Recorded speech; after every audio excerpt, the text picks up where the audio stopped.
Hello friends, M S coder में आपका स्वागत है। आज की इस वीडियो में हम सीखेंगे कि डेटाबेस के अंदर जो टेबल होता है उसको कैसे क्रिएट करते हैं। लास्ट की 2 वीडियोस में हमने जाना था कि एसक्यूएल सर्वर क्या होता है और डेटाबेस को कैसे क्रिएट किया जाता है। तो आज की इस वीडियो में हम सीखेंगे कि जो टेबल होता है उसको क्रिएट करने का सिंटैक्स क्या होता है और क्वेरी क्या होती है, और इसी क्वेरी को हम सिस्टम पर भी रन करके देखेंगे। तो इस वीडियो में लास्ट तक ज़रूर बने रहिएगा। तो सबसे पहले हम इसके सिंटैक्स के बारे में देखते हैं कि इसका सिंटैक्स हमें क्या बोलता है। तो हम यहाँ पर सिंटैक्स इसका देख लेते हैं कि इसका सिंटैक्स कैसा होता है। तो सबसे पहले हम यहाँ पर यूज़ करते हैं क्रिएट, और क्रिएट के बाद हम अपने टेबल का जो नाम होता है या टेबल कीवर्ड होता है उसको यूज़ करते हैं, क्रिएट टेबल। फिर यहाँ पर हम यूज़ करते हैं टेबल का नाम, और फिर इस तरह से हम एक राउंड ब्रैकेट यूज़ करते हैं, और इस राउंड ब्रैकेट के अंदर हम जो कॉलम्स होंगे हमारे टेबल के अंदर उनके नाम हम यहाँ पर देते हैं। जैसे हम कॉलम 1 दे सकते हैं, कॉलम 1, और इसका टाइप यानी कि इस कॉलम के अंदर आप किस टाइप की वैल्यू को इंसर्ट कराओगे, यानी कि ये इंटीजर टाइप की वैल्यू को लेगा, स्ट्रिंग टाइप की लेगा या डेट टाइम की लेगा। तो हम इसको जब हम क्वेरी करेंगे, क्वेरी बनाएंगे, तब हम और अच्छी तरह से समझ सकते हैं। तो यहाँ पर हम कॉलम इस तरह से कितने भी कॉलम हमारे टेबल के अंदर हो सकते हैं, इस तरह से हम बहुत सारे कॉलम्स हम यहाँ पर यूज़ कर सकते हैं, और लास्ट में आपको इस तरह से सेमी कॉलन को यूज़ करना है। तो ये हमारा सिंटैक्स रहेगा। चलिए अब इसको हम क्वेरी में यूज़ करके देख सकते हैं कि इसका क्वेरी हम कैसे बनाएंगे। पहले हम सपोज करते हैं कि हमारे पास इस तरह की एक टेबल है, और इसके अंदर एक कॉलम होगी आईडी नाम की, और एक कॉलम होगी नेम नाम की, और एक कॉलम होगी एज नाम की। तो इस तरह से यहाँ पर हम 3 कॉलम लेने वाले हैं इस टेबल के अंदर, और इस टेबल का नाम हम कुछ भी रख सकते हैं। जैसे मैं यहाँ पर रख देता हूँ एम्प्लॉय। अब हमें क्या करना है, एक टेबल बनानी है क्वेरी के हेल्प से, और उसका नाम एम्प्लॉय होगा। उसके अंदर एक आईडी की कॉलम होगी, एक नेम की कॉलम होगी, और एक एज की कॉलम होगी। तो देखिए यहाँ पर हम जब क्वेरी करेंगे तो कैसे हम इसी सिंटैक्स को यूज़ करेंगे। तो सिंटैक्स में हमने क्या जाना कि सबसे पहले हम यूज़ करते हैं क्रिएट।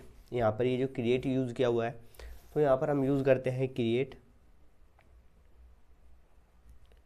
फिर उसके बाद हम टेबल कीवर्ड यूज़ करते हैं, या फिर हम टेबल स्टेटमेंट भी बोल सकते हैं हम इसको। और फिर हम अपने टेबल का नाम यहाँ पर यूज़ करेंगे। टेबल के नाम में हम क्या यूज़ करेंगे, एम्प्लॉय, क्योंकि हमारे टेबल का नाम एम्प्लॉय होने वाला है। और इस तरह से फिर हम राउंड ब्रैकेट को ओपन करेंगे, और इस राउंड ब्रैकेट को हम यहाँ पर क्लोज भी कर देंगे। यहाँ पर हमने इसको क्लोज किया। अब इसके अंदर आप कितने भी कॉलम यूज़ कर सकते हो। मैं पहले बनाता हूँ यहाँ पर आईडी कॉलम होगी हमारी, तो यहाँ पर हम बनाते हैं आईडी, और इसका टाइप होगा इंट। अभी हम इसके बारे में नहीं समझ रहे हैं कि ये जो आईडी है ये प्राइमरी कीवर्ड होगी या क्या होगा। इसको हम आने वाली वीडियोज़ में सीखेंगे कि प्राइमरी जो की होता है वो क्या होता है। फिर आपको इस तरह से कोमा से सेपरेट करना है, और अपने दूसरे कॉलम का नाम यहाँ पर देना है। तो दूसरे कॉलम का नाम मैं दे देता हूँ यहाँ पर नेम। और देखिए ये जो नेम होगा इसके अंदर हम क्या करेंगे, स्ट्रिंग टाइप की वैल्यू को स्टोर करेंगे, क्योंकि जब भी हम नेम किसी भी आदमी का, किसी भी चीज़ का अगर हम नेम को स्टोर करते हैं तो उसमें एक से ज़्यादा लेटर्स होते हैं, तो उसको हम स्ट्रिंग बोलते हैं। तो ये यहाँ पर ये स्ट्रिंग टाइप का होगा। लेकिन जब एसक्यूएल सर्वर की बात होती है तो हम यहाँ पर स्ट्रिंग नहीं बोलते, यहाँ पर हम वेर कैर बोलते हैं।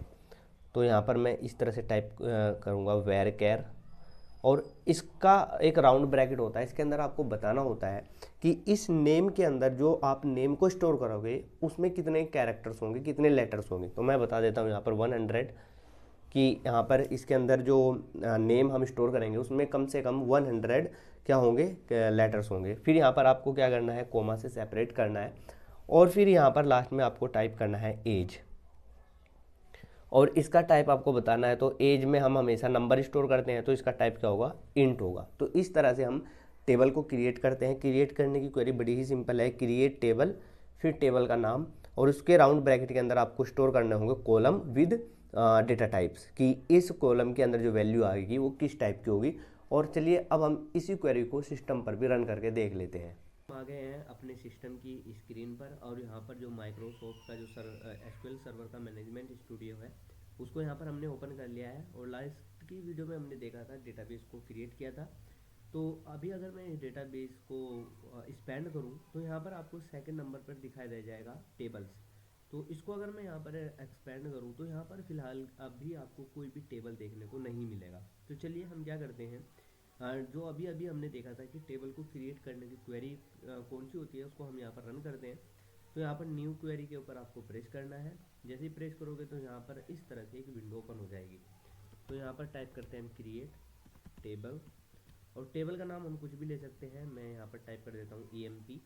आप एम्प्लॉय भी ले सकते हो, जो भी आपको अच्छा लगे आप यहाँ पर टेबल का नाम ले सकते हो, लेकिन टेबल का नाम एक मीनिंगफुल होना चाहिए जब आप कोई प्रोजेक्ट के लिए यूज़ कर रहे हो। तो फिलहाल तो हम इसको टेस्टिंग के लिए यूज़ कर रहे हैं, मतलब सीखने के लिए हम यूज़ कर रहे हैं। अगर आप कोई रियल वर्ल्ड प्रोजेक्ट में या लाइव प्रोजेक्ट पर काम कर रहे हो या खुद का कॉलेज का कोई प्रोजेक्ट बना रहे हो तो वहाँ पर आपको टेबल का नाम क्या रखना है, यूनिक रखना है और मीनिंगफुल रखना है। तो यहाँ पर मैं टाइप करता हूँ ID, एक हमारी ID होगी, इसका डेटा टाइप होगा इंट। देखिए जो SQL सर्वर होता है इसके खुद के कुछ डेटा टाइप्स होते हैं, और कौन सा डेटा टाइप हमें कब यूज़ करना है आने वाली वीडियोज़ में हम उनको भी जानेंगे। तो फिलहाल के लिए इतना ही रखते हैं। और सेकंड होगा हमारा नेम। और नेम को आप क्या करना है, अगर आप इसको खाली नेम रखोगे तो हो सकता है आगे जाके ये आपको इशू दे, क्योंकि ये आप देख सकते हो कि जो नेम है ये डेटा जो SQL सर्वर है उसके अंदर एक स्टेटमेंट की तरह भी यूज़ किया जाता है। तो आप इसको क्या करो कि आप ऐसे ले लो एम्प्लॉय हाइफन नेम, और यहाँ पर इसका टाइप रखेंगे हम वेर केयर। वेर केयर क्यों रखते हैं, क्योंकि जो नेम होगा इसके अंदर हम स्ट्रिंग टाइप की वैल्यूज़ को स्टोर करेंगे। मैं इसके फ़ोन को थोड़ा सा छोटा कर देता हूँ ताकि ये थोड़ा सा हम इसको एडजस्ट कर लेते हैं। जो स्ट्रिंग टाइप की वैल्यू होती है उसके लिए हम यूज़ करते हैं वेर केयर, और इसका हमें यहाँ पर साइज भी देना होता है, यानी कि लेंथ भी बतानी होती है कि जो नेम होगा इसके अंदर हम मैक्सिमम कितने कैरेक्टर्स यूज़ कर सकते हैं। तो मैं बता सकता हूँ कि मैक्सिमम हम 100 लेटर्स कैरेक्टर यूज़ कर सकते हैं।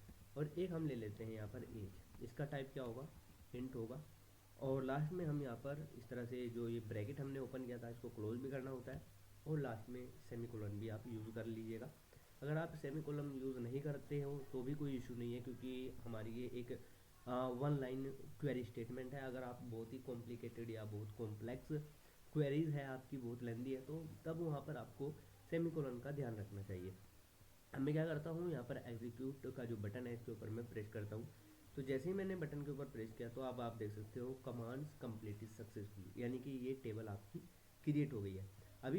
अभी हमने टेबल्स के ऊपर प्रेस किया था, तो यहाँ पर कोई भी टेबल नहीं था इसके अंदर। तो अब हम क्या करते हैं, इस टेबल को एक बार रिफ्रेश कर लेते हैं ताकि चेंजिंग यहाँ पर रिफ्लेक्ट कर जाए। तो राइट प्रेस करना है, राइट प्रेस करोगे तो इस तरह से क्या होगा, एक जो मॉडल होता है, पॉपअप होता है, डायलॉग होता है, तो ये ओपन हो जाता है और लास्ट में आपको दिखाई दे जाएगा रिफ्रेश। तो इसके ऊपर आपको प्रेस करना है। जैसे ही आप इसके ऊपर प्रेस करोगे तो यहाँ पर ये इस तरह से ओपन हो जाएगा।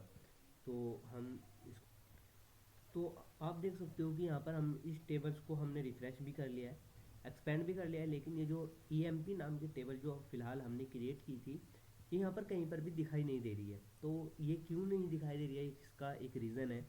वो रीज़न इसलिए है क्योंकि जब हम इस टेबल को क्रिएट कर रहे थे तब हमने जो SQL सर्वर है, जो इसका जो बैकग्राउंड में जो भी चीज़ काम करती है उसको हमने ये नहीं बताया कि ये जो एम्प्लॉय टेबल है ये हमें किस डेटाबेस के अंदर क्रिएट करना है। सपोज कीजिए कि फ़िलहाल यहाँ पर हमारे एक ही डेटाबेस है। अगर यहाँ पर मल्टीपल डेटाबेस हो, यानी कि टीचर की हो, एक स्टूडेंट की हो, बहुत सारे फैकल्टी के अलग अलग डेटाबेस हो, और हम इस EMP नाम के टेबल को क्रिएट करें, तो इसको कैसे पता चलेगा कि ये जो टेबल है ये किस डेटाबेस के अंदर हम क्रिएट करने जा रहे हैं। तो इस इशू को रिजोल्व करने के लिए हमें क्या करना होता है, सबसे पहले हम यूज़ करते हैं यूज़ एक स्टेटमेंट होता है इसके अंदर, और डेटाबेस का नाम अपने। तो यहाँ पर हम इसको यूज़ करते हैं और इसको सेलेक्ट कर लेते हैं और यहाँ पर एग्जीक्यूट कर देते हैं। तो यहाँ पर कमांड्स कंप्लीटेड सक्सेसफुली, यानी कि अब क्या होगा कि जितने भी हम टेबल क्रिएट करेंगे, जो भी हम क्रिएट करेंगे अब वो एम्प्लॉय नाम के डेटाबेस के अंदर जाकर स्टोर होगा। तो अब हमें क्या करना है, इसको दोबारा से एग्जीक्यूट करना होगा, क्योंकि अब जब हमने इसको क्रिएट किया था तो ये क्रिएट तो हो गया था, लेकिन इस डेटाबेस के अंदर ये नहीं गया, यानी कि यहाँ पर आपको देखने को नहीं मिला। तो पहले आपको क्या करना है, जब भी आपको डेटाबेस क्रिएट करना हो, टेबल को क्रिएट करना हो, तो पहले आपको डेटाबेस को स्पेसिफाई करना होगा कि which database are you using for this table. तो हमने क्या किया, इसको एग्जीक्यूट किया। अब हम इसको भी एग्जीक्यूट करा देते हैं।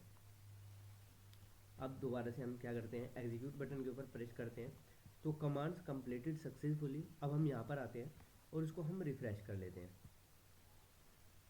जैसे ही हमने दोबारा से इसको रिफ्रेश किया तो अब आप देख सकते हो कि यहाँ पर EMP नाम की टेबल आ गई है, और इसके जस्ट पहले एक प्रीफिक्स है DBO डॉट।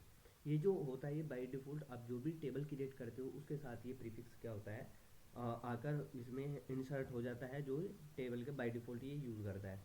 अगर मैं इसको थोड़ा सा और एक्सपेंड करूँ और यहाँ पर आपको दिखाई दे जाएगा कॉलम, और इसको भी एक्सपेंड करूँ तो यहाँ पर आपको इस टेबल के अंदर आपने कौन कौन से कॉलम्स लिए हैं, उसका डेटा टाइप क्या है, वो नल वैल्यू ले सकता है या नहीं, वो सब यहाँ पर दिखाई दे जाएगा। तो अभी फ़िलहाल आपको इस बारे में नहीं ज़्यादा ध्यान करना है कि नल वैल्यू क्या होता है, नॉट नल क्या होता है, इसको हम आने वाली वीडियोज़ में देखेंगे। तो यहाँ पर फर्स्ट ID की कॉलम है, सेकंड एम्प्लॉय नेम की है, थर्ड एज की है। तो आई होप कि आपको समझ में आ गया होगा कि टेबल को क्रिएट करने के लिए जो क्वेरी होती है वो हम कैसे यूज़ करते हैं।